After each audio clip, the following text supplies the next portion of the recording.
I got me a circumcision. Have you ever listened to the podcast? Hi, Ami's mom.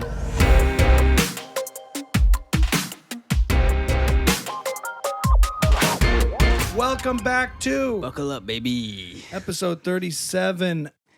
So exciting to have our guest this week to complete the distant cousins guest list. We had on cousin David Swirsky, and now we get to have on my other bandmate, Dov Rosenblatt. Welcome to the podcast. Thank you. Thank you for having me. Have you ever listened to the podcast? It's a great great show. Great show. Big fan. Dov, this is exciting. This is fun for me that you're crossing over into this world of mine. And one of the themes we talk about a lot is, you know, the Jews from our community, the modern Orthodox community, doing things that are a little more outside the box. So Big audience, huh? Yeah, exactly. So, and just to, you know, I mean, David has a very different story than both of us in the Yes. band, and we're constantly hearing new information from him about Oh, yeah. his background. But I'd love to talk to, we'd love to talk to you more about His background. his background and your background, Yeah. and you know, tell us a little bit about yourself, who you are to the folks, to the fan who watches Buckle Up. Hi, Ami's mom. Definitely No. not her. And David, Yeah. David watches. Oh yeah, David. David. David's This mom is watched. for cousin David. My name is Dov Rosenblatt. I grew up in Baltimore, Maryland, and then my family moved to Teaneck, New Jersey, the hub. Didn't know that. Yeah, At what age? I was 13, Huh. and yeah, that's where you are. Yeah. Yeah. So the old stomping grounds. It's changed a lot since I was there. Yeah, it changes. I tell people Teaneck change decade to decade. Teaneck is I've got changes lots a of lot. decades on Yeah. me. Yeah. It's really, when I go there, it feels like a time capsule. Yeah, you think you're going right back, huh? A little bit. Yeah. I don't know. I just, at least the restaurants haven't really, I mean, there's some new spaces, but it That hasn't is really true. evolved. You feel like you're right back in 1993 or something. Yeah. But That's fair. I hear that. you mean in terms of the demographic or the types of yeah. Jews? Yeah. I think the demographic. Yeah, the culture. Yeah. Right. Yeah. So yeah, my family was always kind of chasing like the modern Orthodox hub, and then so that's why my parents are now in Riverdale in the Bronx, which is like, you know, another one of those. Is that why they moved there? That's a big part of why they moved. It was, you know, they also they were at the age where they were ready for a doorman. You know, I told them they could have just had a doorman at their house in Teaneck, but no, Probably cheaper this than was- moving to yeah, pay yeah. him a yearly salary. And then, yeah, so I lived in New York for many years, and then I lived in LA for a little over a decade, and then I just Really? moved to Nashville about a year ago. So now I'm a Tennessean. And how would you compare Nashville to Teaneck? It's so Is that similar. a good Nashville question? and Teaneck, it's just, Yeah. Nashville to Teaneck? yeah. Teaneck's not a like bad the question. Nashville of the Garden State. Yeah.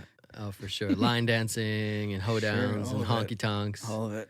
Yeah. I definitely want to hear more about the Nashville move. Just tracking back a Yeah. little bit.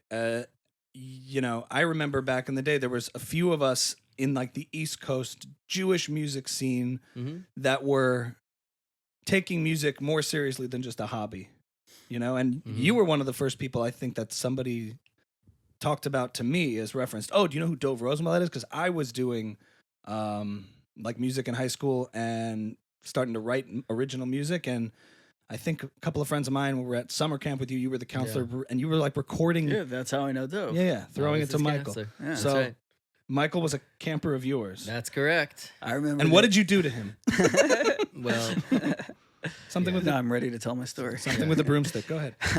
No, I remember one summer. That's terrible. Yeah. I wonder how old you were, because at the time, you know, I thought you were like in your 40s. But Oh, you, wow, you took thanks. the summer to record from the basement up, basement tapes Oh, yeah. with What Would Mr. Franklin Say and Ordinary Girl. Wow. Holy You shit, did- Michael's you a did your stalker. homework. Yeah, no, Yeah. I remember it because you were one of the first people I encountered who took something creative seriously. Right. And I do remember Back in my 40s. back in your 40s, right? Yeah. You're not going to live that one down. No, you know, you always think like your counselors are like, you were probably like I was 17. Probably like 5 years No, old. it is true. When you're a camper, you think your counselors are Of course. pseudo adults. Yeah, absolutely. You were like, No, Mosheva is kind of notorious for that. They're like, you're a year older than that kid. Yeah, you could be their counselor. right, That's cool. right. Yeah. But no, but I remember there was also some like energy around it, and I probably wouldn't have been able to point it out at the time. But it was also a little bit like, what's Dove doing? Like Dove is like, what does he think this is gonna like be an album that he sells? Like he's spending his summer doing this? So he was 40 and you were 60 at the time? Yeah. What is Sounds it? like Shit, it. you're gonna No, make what are you gonna do with your life here? Well, even from 15 years other- old, I know better. Even from the other 18-year-olds our age in the community, there was already filtered down like this sort of like attitude towards you. Skepticism? A of, screw like, you, sue you attitude. Oh my God, you guys are. We do our research, hardcore. though, You on do the your guests. research. That's impressive. A screw. No, but it's- Yeah. But and there was scary. like from our parents it filters down to, Yes. to the teenagers and Yes. then to even the campers. Oh, Was the like- judgment. the judgment Right. of like Dove's taking this a little too seriously. Okay, Mm. cool. Yeah. I think I don't know. Those I I love remember that. the first CD I ever saw that wasn't like a quote real CD mainstream that you buy at Sam Goody Yeah. that wasn't like out there. I think Yeah. was like your CD with your face on it Uh huh. with recorded music. And I was like, 15. That's I was like impressive. 14, and I'm like, somebody made this that can be done. Right. I remember, It Yeah. was a huge undertaking at the time, I imagine, in Yeah. the like early 2000s. It's like the right? questions we get now, where it's like, are you guys on Spotify? Like, are you guys Right. on Apple? Like, you can do that? Like, yes, anyone can do. You can You make can, that happen. Yeah, I'm on Spotify. Yeah. If you can do it, anyone can do it. I know But- you have a lot of fans. In But it all Spotify. had this mystique to it, and you Yeah. were one of the first people I knew of that was breaking that, Right. mystique a little bit and actually doing it. Yeah, I don't know. I mean, well, so there's a couple things. First of all, I think it's hilarious that you were thinking that already as like, what, how old were you? Like 13, 14? Probably. And Yeah. you already, and I think you nailed it. Like that judgment comes from the parents and then seeps down. And so these little kids are already, thinking like, what are you going to do with music, a CD? Like, so I kind of loved that voice because I wouldn't say that that's like one of the motivations, but it's like, you can do it. And I, at the time I wasn't really thinking, I didn't know what I was going to do with it, what it would be, but it was really just about like the process and just recording of it. I always loved that.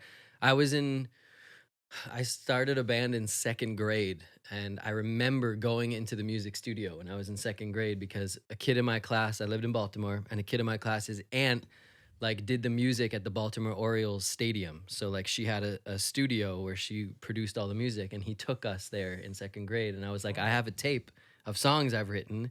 And like, I remember it clearly. I saw this huge console, and then the mic booth with the microphones and all the gear. And I was like, it's just that like, that And this was in the moment, 80s. A lot of cocaine. A lot of the best cocaine. His You aunt's thought it like- was sugar. Yeah. His aunt's Booger like, sugar. oh, that's today? Yeah. Oh, there's like 12 kids You standing were there. that's 7 years old. That's super early for that kind of thing. It was pretty early. You just visited, or do you? and we record something? visited, and then we recorded. We made a cassette. Did you play know? drums? I played keyboard and sang. I sound like a little girl. It's kind my of God. terrible. We have to I have find that this. tape. We have to find this. We were called the Maniacs, and Wait. Oh, it wasn't on like a trip. They took you to record something. yeah, at we went the- to record. Oh, we got went to it. record some original songs. And You like, wrote them Yeah. at Cool. 7 years old. Yeah. We gotta find. Do you remember any of them? No. Yeah, they were pretty bad. But it was.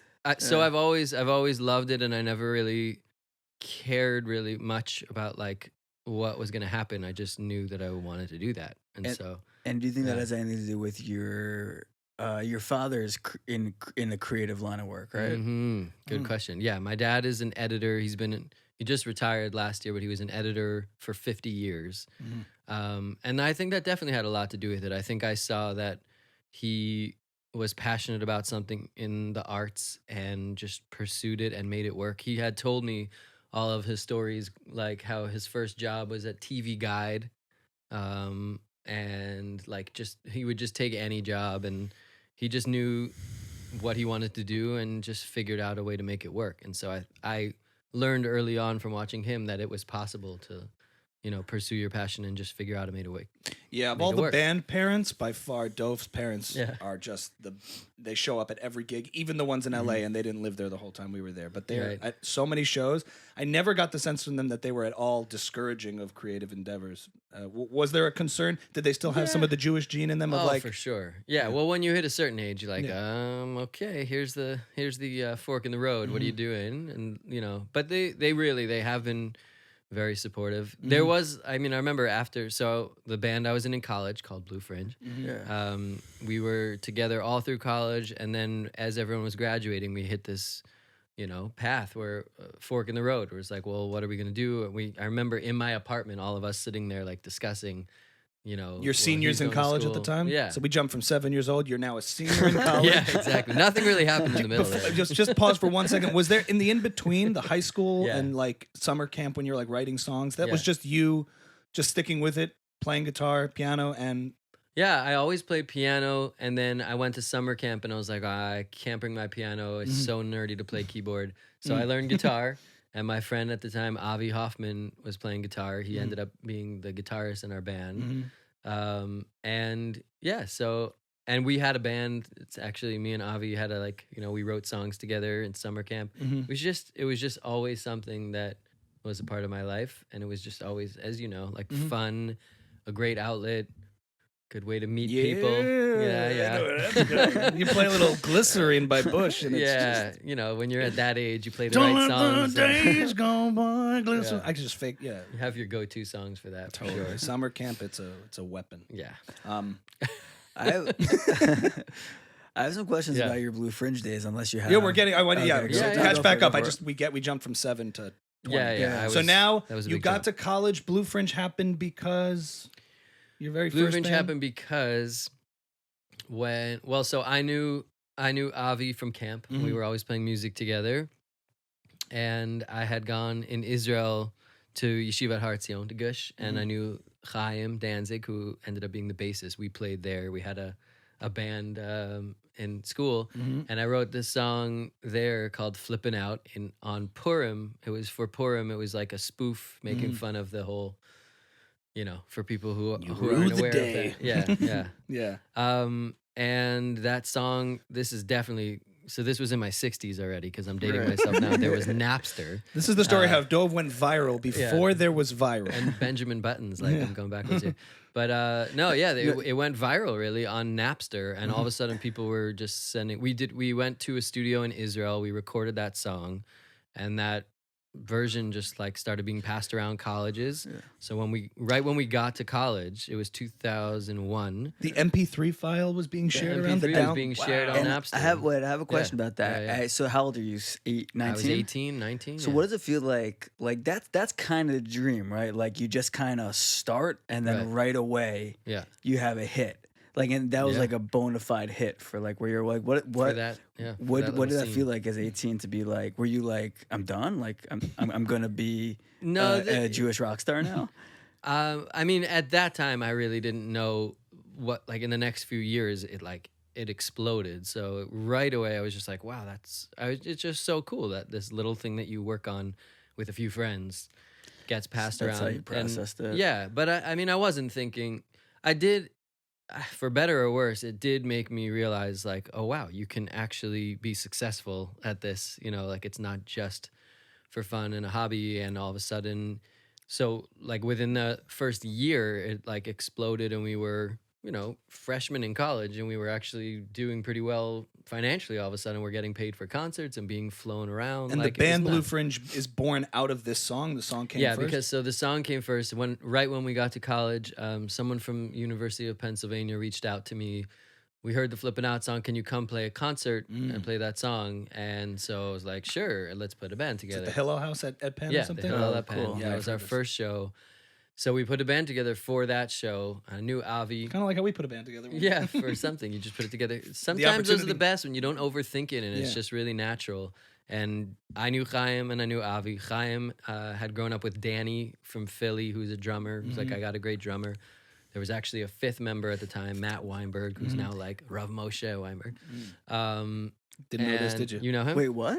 Yeah. There was a fifth member. That was great. Michael's Wait, drooling. Wait, it was Rabbi Weinberg. Rav Moshe Weinberg, who's your who's fifth like member? a big guy at YU now, right? I think he's a big... Weinberger, I'm thinking. No, Weinberg, yeah. Yeah. Like, Yeah, me and Rav I think you Goldberg. were Rav thinking Goldberg of was in someone- the band. I don't know who Rav Weinberg is at YU. I don't know who Okay. that is. Well, Okay. You were He's thinking like someone a who was definitely in their Rebbe 40s or YU. 50s at the time. Yeah. And it was confusing. Yeah, it was strange. Okay, so off of the heels of this, there's So already off the momentum, hills, which we is put exciting. it together, and right at that first concert, really, like people were coming over. They're like, "What's your band?" We didn't have a band name. It was Dov Rosenblatt and Friends or something. It was terrible, you know. Did you think of Blue Fringe too? Was that you? No. In all fairness, we were coming up with names. I had a whole like list, and some of them were really bad. We knew we wanted something like Jewish themed, but that could cross over and be, you know, It has to be mainstream. English words, Jewish theme. English word, Jewish theme. That was very much our thing. And Danny was like, you know, a friend of mine had this. I don't know why I went into Divid mode. Like, had this, you know, whatever. It was a great name. I felt nothing. Anyway, he said he's not using this name, but he came up That with time it he so killed a great, homeless and it person. was so much better than anything we came up with. We all recognized that. We're like, yes. Yeah. So, and that's it. People came over. They were like, "What's your band name? Where can we find your music?" And then we start. The best part, as you know from being in a band, was that motivated us to take it seriously. And so, 3 or 4 nights a week at YU, we had a space where we rehearsed, and that was the best. Like we would play all night. So we got good. Like we got tight because we didn't want to go to class and do work. We just played music all the time. And so then, And you were gigging at what And kinds we of were- things at this time? so then it just, you know, we started playing at different universities. We played like every Jewish summer camp and high schools and JCCs and Chabads and Hillels. It was nuts. I mean, we traveled like all over, like Australia, Israel, South Africa, England. It was crazy. I think that's when we first crossed paths. There were like shows in Jersey that were put Yeah. together by nonprofits. Jersey, I should have mentioned that. Yeah. Australia, Jersey. Jersey. Yeah. And I remember hearing about this. It was just cool to see, Yeah.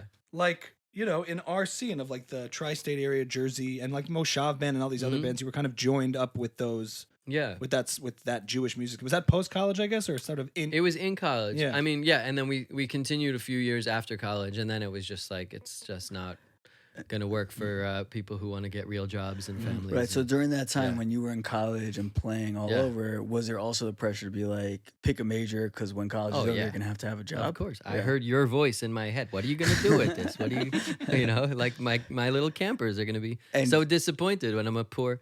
No, I definitely always have had that pressure and pull of like, come on, what are you doing? And was there this sort of disconnect between sort of your longer game aspirations in music and the rest of the bands who were thinking like, okay, once this is done, it's a fun ride, but I feel like, did you have in your head, it's either going to be Blue Fringe or I'm going to keep going, like no matter what? Like, Yeah, I think I always, like I said, like I've always been in bands and I've always been writing. And so I just kind of knew that I would hopefully get to continue it, whatever happens.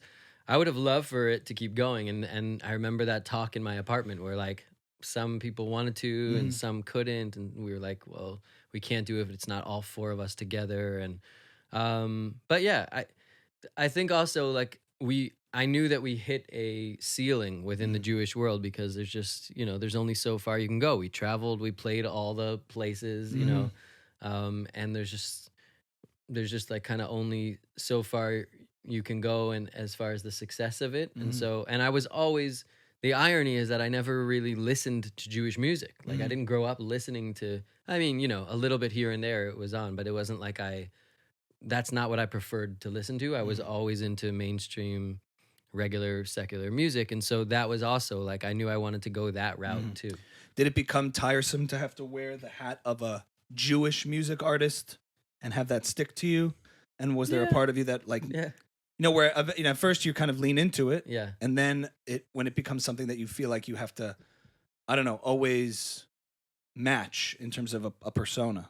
Yeah, there was something, and my bandmates gave me a hard time about it because I, for better or worse, I do care about that and like how I was perceived, and so, yeah, I don't know. There would be times where we'd like play a concert for Saturday night, and they'd put us up for Shabbos, and I was very, you know, cautious about like, well, we should really show up to shul, and we should be there, make a good example, and, Right. you know, the other guys are like, who gives a shit? Like, I'm sleeping in, and Oh, I thought you were gonna say. I thought it was the opposite. I thought you were like, I want to do whatever I want. I don't want to Oh, be no. pigeonholed as this Jewish religious figure.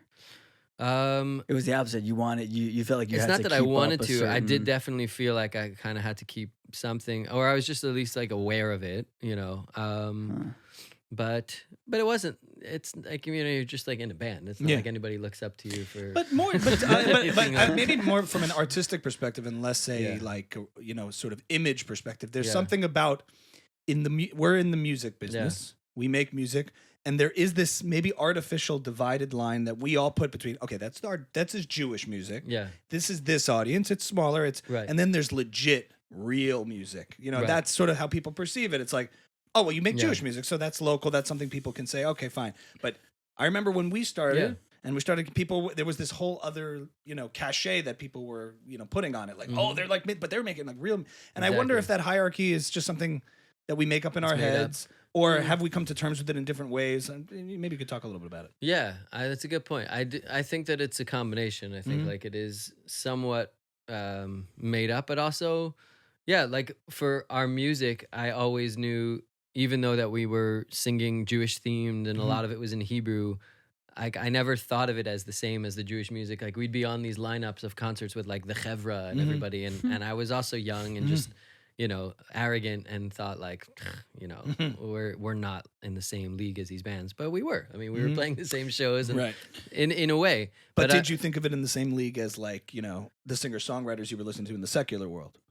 Yes and no, because what our favorite thing was always like we would play this concert of Jewish music, and like the non-Jewish sound guy would come over and compliment, and we'd be like, like that's how you know it's just good music. It doesn't matter, you know. So I think we did, and again, like, and my bandmates also, like, really none of them listened to Jewish music. Like all of our influences, even for Blue Fringe, came from other bands that we all listened to, and just we kind of funneled it through. This is the stuff that we want to sing and talk about. Right. But yeah, but you're right. I mean, because that's why I also was motivated to do other projects, because I felt like I wanted to do something that could really cross over or just be in the mainstream.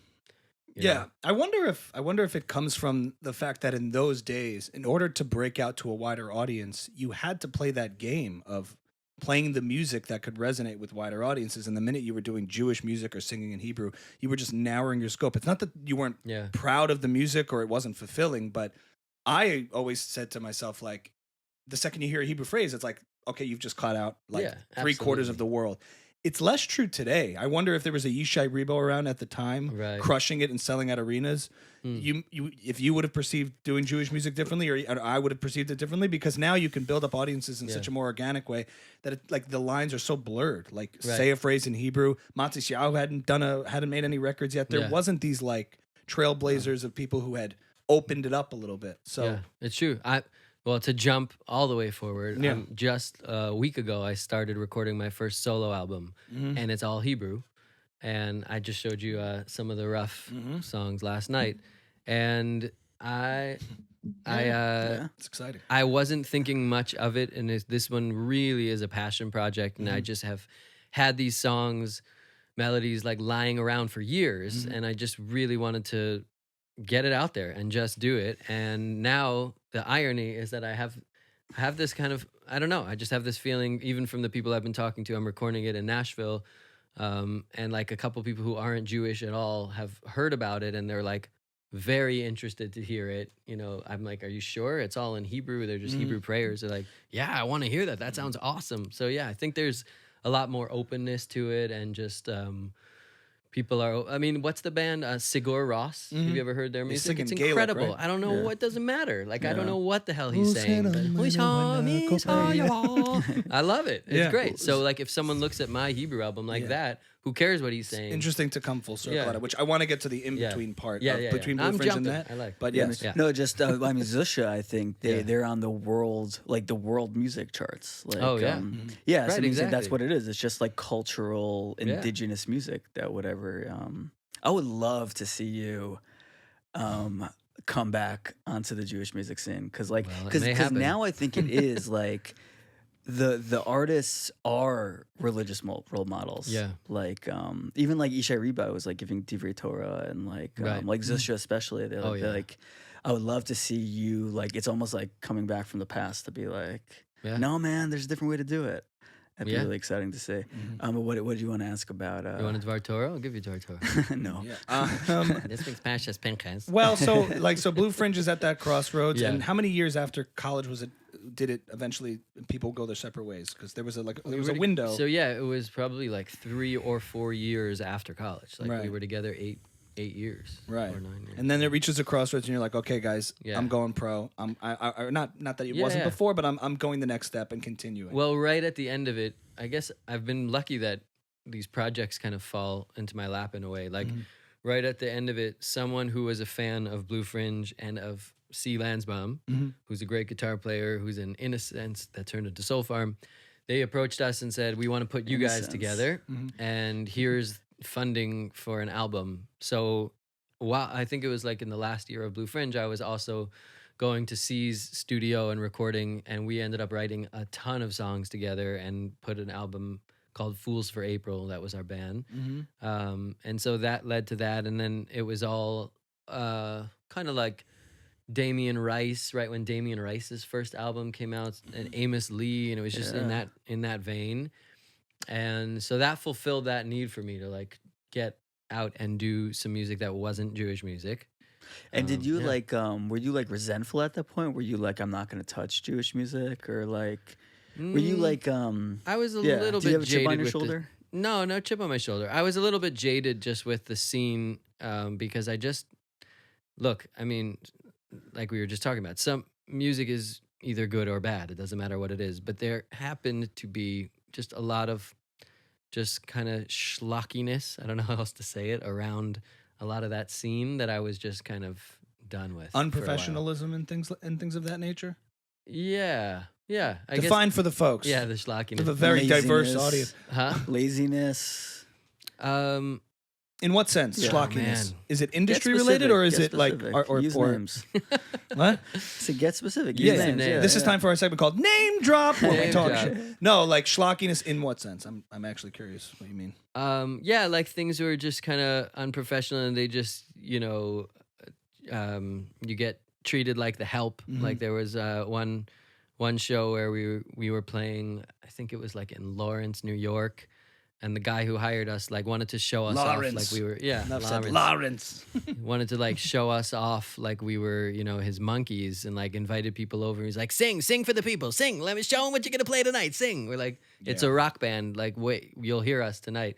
And he's like, okay, go eat. We set you up in the kitchen. Like we were in the kitchen with the help. Like, that's where I don't know. There was just kind of a certain mentality of that. Like, there's a difference between Jewish music and Jewy music. Jewy, it started there to you get go. very Jewy. Yeah. Matisyahu, I heard say that he used to like travel. He'd play like a theater. Yeah. And then after the show, he would be expected to go to someone's house and like do a Vermingen. Absolutely. Like for free, And, and he was like done. What is this? He's done with it. Yeah. Like why am I expected to do this? Right. So you took over with the beard? Yeah. Like I'm doing the I got theaters you. now. Yeah. You're doing the Verbrengens. Yeah. Nice. But also, Dov, you Good said for you. that there was time for like some artistic refreshment to refresh yourself and palette of getting into stuff that you'd always wanted to do but didn't quite fit into the Blue Fringe box. Yep. So that was Fools for April. That was Fools for April. Yeah. And then from there, we played at Rockwood Music Hall.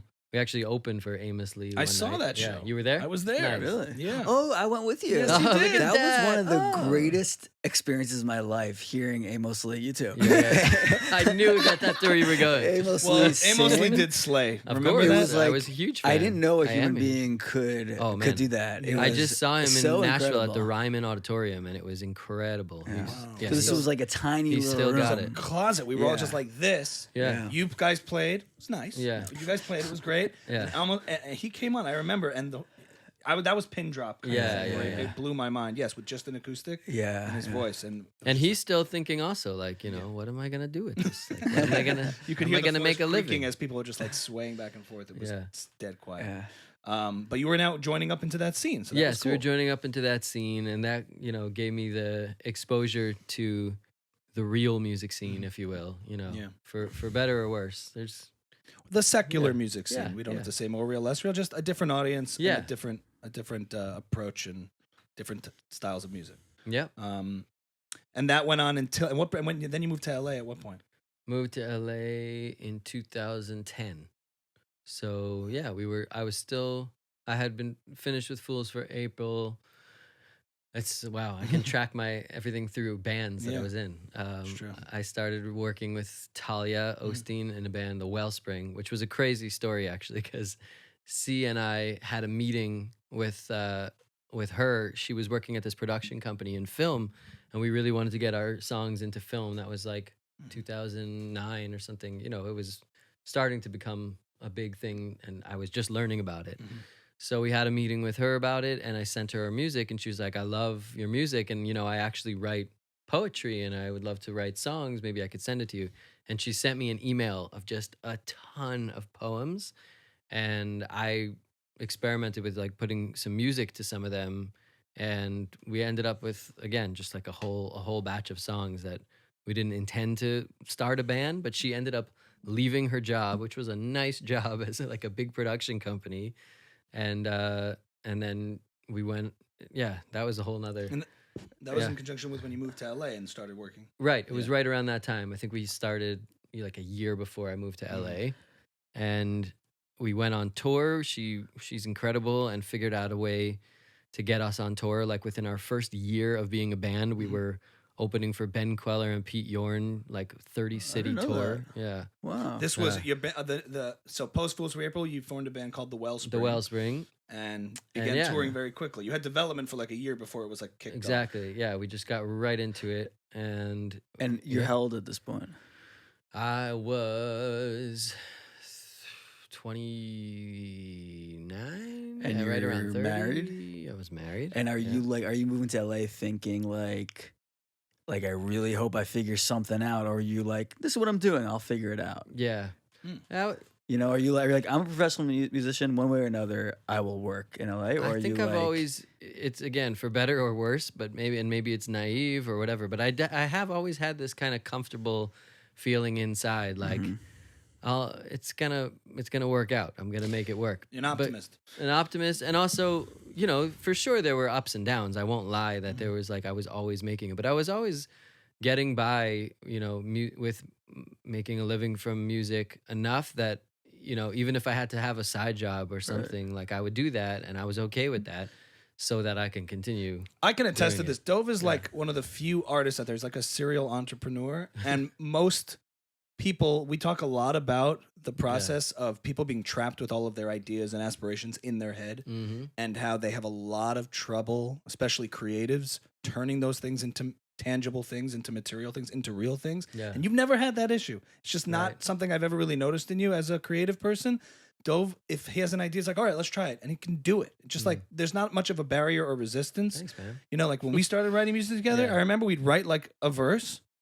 I'd be like, cool, it's a good session. And Dov would call the next day and he'd be like, okay, so let's finish the song. I'm like, finish the song? What do you mean? Like, we just did a verse. Let's like sit for not because I didn't want to, but I just, gotta finish it. And Dov is like the best finisher of things. Wow. And that gets them out into the world ever. And that's like your superpower. No way. Thank you. 100%. Wow. So we can skip, let's skip Wellspring. Get to your, no. Yeah. So you're No, I guess I'm okay with being mediocre, because I think that's what sometimes stops people is they're, especially with creatives, they have this perfectionist mentality where if it's not going to be perfect, I'm going to put it out there, and then everyone's going to, you know, pull it down, and it's like, just put it out there and let it be what it's going to be. And during this whole time, are you, and this is a serious question, are you ever thinking to yourself like, am I ever going to make anything? I'm really interested in flipping out, seriously, because it's so rare to make something that like really hits the nerve. Like to make something viral is not a simple thing. Right. Are you ever thinking to yourself like have you ever had a song that's been as popular as Flippin' Out? I'm not saying it's good, but it's popular. Definitely better.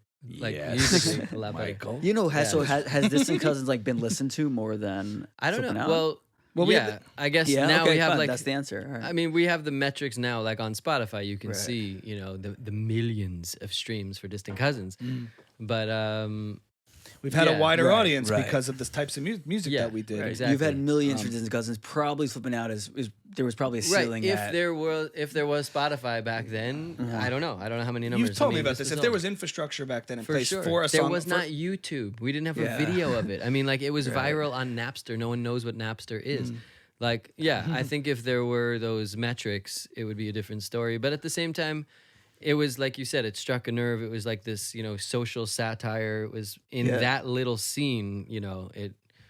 200,000 views, I'd give it. Yeah. That's modern Orthodox viral. Probably. 200,000. Right. Yeah.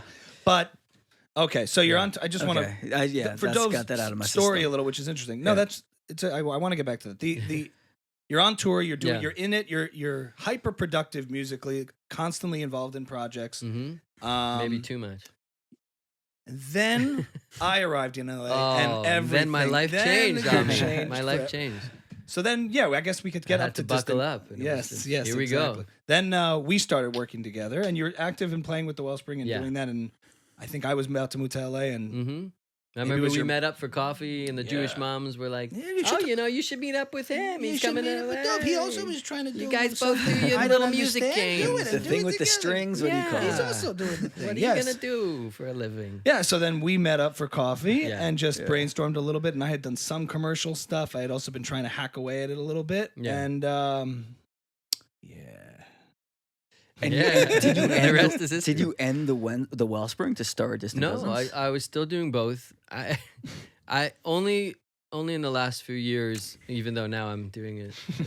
No, I mean only in the last few years have I really tried to just hone in on one. And honestly, I'm not just saying this because Ami's right here, but working with Distant Cousins was very different. It reminded me of like the early days of Blue Fringe. There was just this like band bond. Also, I think because of the amount of rehearsal we did, like in David's studio, those are like the best memories of just us staying up late and, rehearsing, running through songs, recording, writing, all of that. Like that is the best part, and that like just solidifies the band chemistry. So I think once I had that, I realized like this kind of covers everything for me. Like I felt fulfilled like with the writing, with the performing, with the production of it. I mean, all of it. So we're still, how many years are we together? 8 years? 9 years? I mean, it's the longest band I've been in.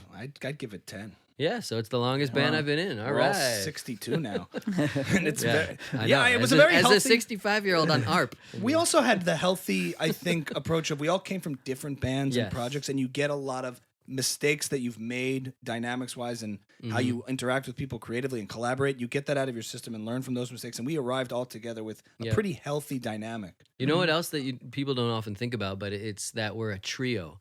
And I've been in a band where there were 4 members, and then I was in a duo, and there is something magical about an odd number because the Trinity. There is that. I'm the Father. He's the Holy Ghost. No, but we have. I think David's the Holy Ghost. Yeah, that's probably true. You can barely ever see him. No, but we have this rule that we really respect, which is that if you get outvoted, no hard feelings. That's it. And so that happens a lot. Like almost everything we do. That's how we kicked David out. Yeah, it's like, well, 2 of us love this. So also, skill set wise, it was a very good balance of different things. Between the creative process, lyrics, production, writing, and just had a good, just had a nice, good flow, and still goes till this day. Right. That's why. But what you said also is like we were all coming from different projects. David still has even more than me probably. But everyone's okay with that. Like Ami does this podcast and he does his comedy and like I think we all jokes. Does his comedy. Whatever he's doing with that. You're doing stuff. an album about Torah and I'm making dick jokes. It's like we all have our thing. Exactly, and we're all okay with that and respect that. And it's not like it's I guess maybe it's an age thing also. But earlier on, you think it's like threatening or something.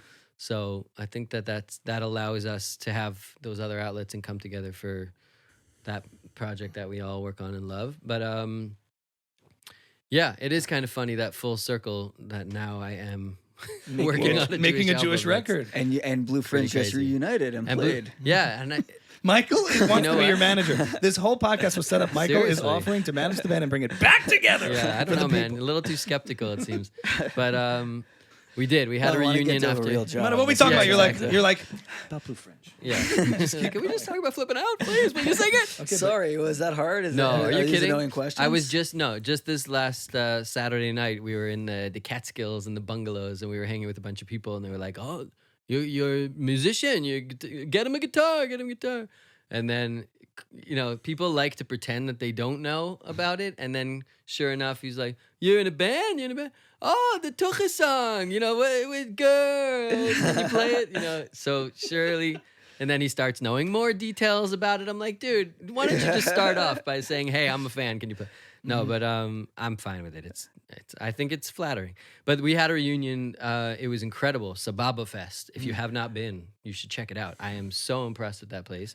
1,000 not hippie schlocky. Jews. Not It's, schlocky. what is it? It's a That is Jewish- exactly right. It's the opposite of everything I was talking about. It Very was Jewish, really- not very Jewy. What is yeah. Sababa? It was a festival. It's in the 5th year.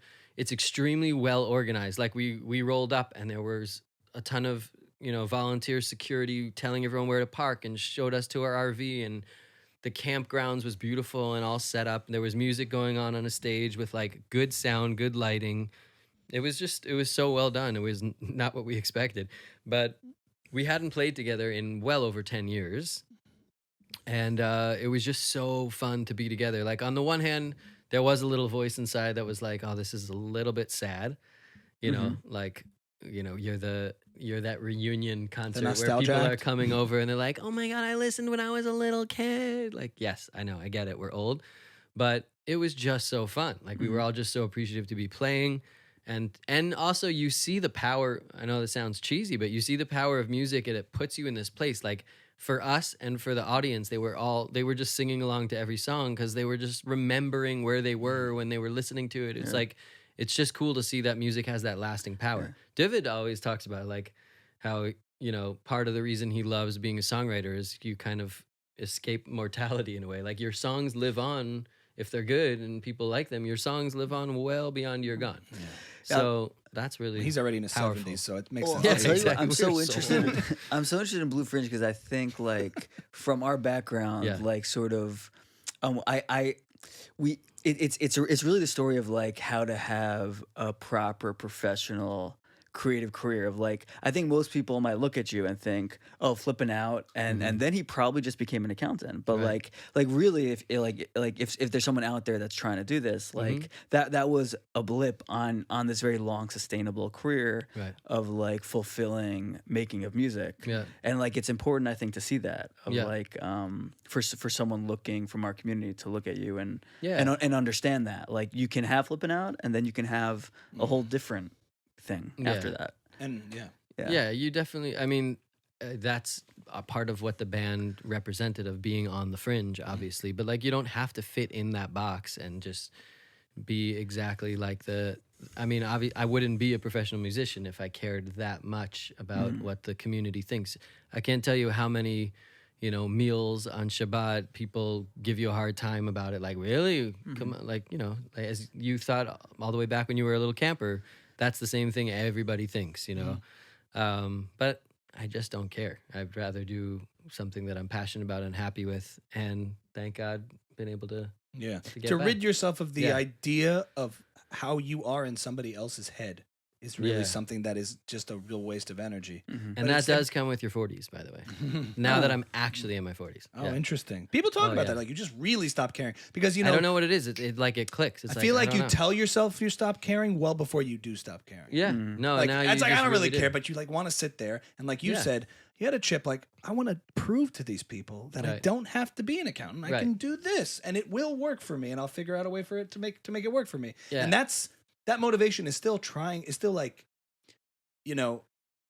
it's still being motivated by their perception of you more than your own perception. I mean, it takes time to rid yourself For of that. sure. I still Too have it a long. little bit. Yeah. No, I know. It motivates some of your decisions, and now it's not. I mean, I'm a cantor in Nashville. Like I never ever thought that I would be doing that. Yeah. And I just I just try to be open to see what's right in front of me if it works for where I'm at. I think the fact that you're making a new original Jewish music record is demonstrative. Yeah, sure. I know it doesn't sound right, but it's All right. Demonstrative of the fact that you are ridding yourself more and more of this Yeah. idea of like, who cares how I'm perceived as an artist or as a Jew? It's I'm gonna be me. I'm gonna be me. And I'm gonna be me. I'm I'm gonna gonna do be my Can thing. we get a quick time check? Because I just want to make sure. I want to talk about Nashville. Yeah, it's 2:44. Okay, we gotta go. And then we're gonna get. You are converting to Islam. We're gonna get that next time. Is that what happens at the end of every podcast? You guys convert people? We convert everyone. Okay, so we do have to wrap up No, because no. Michael has a place to go in 15 minutes or so. What, do you have a job?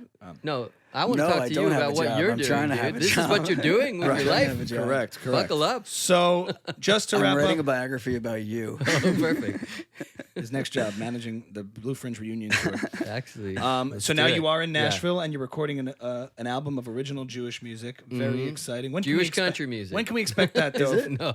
Well, that's not. I got me a circumcision. It really is sore. I shouldn't have gotten it when I was 14.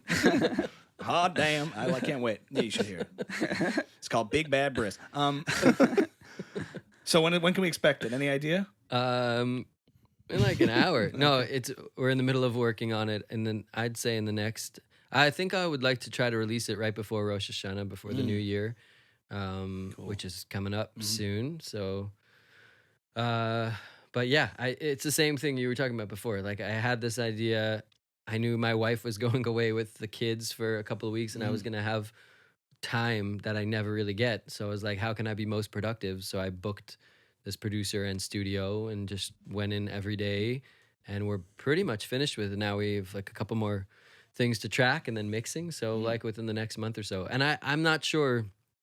I don't know exactly. There's a void how for good Jewish or authentic Organic Jewish music, kinda, organic right. music. I think it should do especially well. I'm really American, excited because for there are it. the Yishai Rebos and everything, and I love. Like I think he's amazing, but there aren't a whole lot of we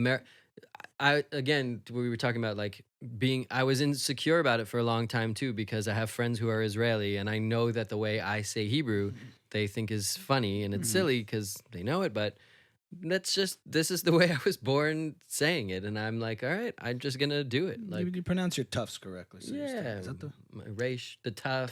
tough? Reish is a big one because I can't. Yeah, If you right. try that, you just sound like Elmer Fudd. Like if you're Yeah. it's like, it's just terrible.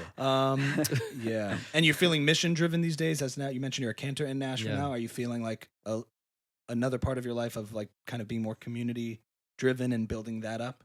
Yeah, That's cool. I definitely do. I think that that's been a really cool intersection of like the spirituality that I never even knew how much I needed until I met my wife, and she's from a Chabad family, and there's just like everything is infused with spirituality and joy of Judaism, and so that's I've been working on that. I'm working on it. I've been working on that, and so it's been really We were cool. watching Mark Norman this morning. Yeah. I'm working on it. Hey, I'm working on it. That's like his catchphrase in between. All right, well, I'm working on it. Yeah. But that's cool. So you're in Yeah. Nashville now. I'm here in Jersey. David's in California. We are distant cousins, Very distant. but here we are. That's right. Any final words, Michael? Just I about said- flipping wait, out. I one mean, more just question. About flipping out. Is there going to be a flipping out too? Thank you for. No, I mean you seem very. You've processed all of it well, and you seem very Thank at you. peace with it. So that's nice. Good for you. Good for you. He didn't boy. kill his old bandmates, Michael. They're still alive. Yeah. No, thanks for tolerating all my questions, because it Absolutely. is an area that I could probably talk even longer about it. Yeah. I would All like right. to, yeah. Round two. We'll have to do do a round follow-up. two. Yeah, absolutely. Follow-up episode. Yeah. That is Dov Rosenblatt, singer-songwriter, creative and cantor and Can or dove. community leader. Thank you so much for being on Buckle Up Thank you all for having me. and for not even mentioning my fedora once. I know that was hard for you. That's Buckle Up episode Buckle up, 37. We do a baby. little finger thing here. Come on, get in there, Dov. Get in there, Dov. Oh my God. This is I do got it. That's Buckle Up. Buckle up.